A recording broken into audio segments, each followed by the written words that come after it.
So you look at the history of activism in the last few years, there was a resurgence in the movement against anti-globalization in the Battle of Seattle, the WTO in 1999. At this point, they were very obvious what they wanted. They were never shy. They said, we want no more corporate globalism. They'd say globalism. They've actually been changing their language lately. They're saying corporate globalism because the reality is their UN globalism is just another type of globalism.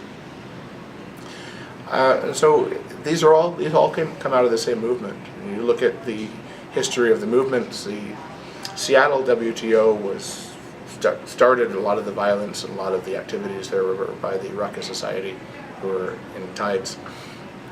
But when the violence happened, there was a major clash between activists there in Seattle, and some were saying we can't be violent, others saying, hey, we have to allow others to be violent. The Seattle WTO was the first time really where the question in the activist community came, should we have violence? And what came out of that through the World Social Forum, which is the global organization that's leading anti-globalism movement, was that we should accept the concept of diversity of tactics. Diversity of tactics says that everyone's allowed to protest and express themselves in any way they wish. So one person may wish to block traffic, another person may wish to put up a sign, another person may wish to join the government, another person may wish to smash a window or blow up a bank, as happened in the G20.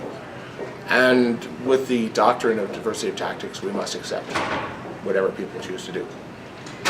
And that became the beginning of the anti-globalization movement, and we saw that move on to protest in Quebec City at the Summit of the Americas, which I believe was '92.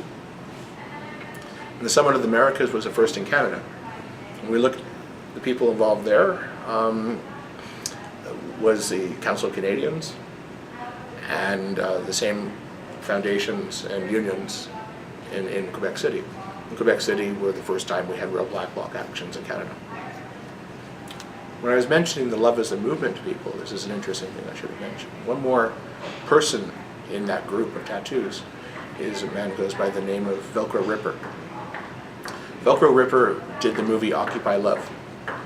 Velcro Ripper met Judy Rebick, a Ryerson University professor, inside of Hollyhock a few years before. And she brought him to Occupy to make the film of Occupy Love, with all the same tattoo people in them. We had Clayton Thomas Mueller and all these same professional activists. When you look into the history of the Velcro Ripper, he also made the same film for the Quebec Summit of the Americas. And he's the official filmmaker of the revolution. And this led me to understand where the real revolution is coming from, which is the World Social Forum. The World Social Forum was started in South America. It's basically South American revolutionaries who wanted to start a global revolution. The idea of it is it's supposed to be the counter-protest to Davos, Switzerland, to the World Economic Forum.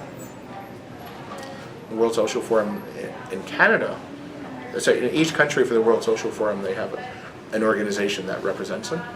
In Canada, it's Alternatives International. Alternatives International is led by Judy Rebick, Ryerson University professor. Judy Rebick led all the people behind Occupy Vancouver, Occupy Toronto. She was the matron. She wrote the book, Occupy, what was her book called? Occupy This. And it's a global movement to fight against corporate globalization.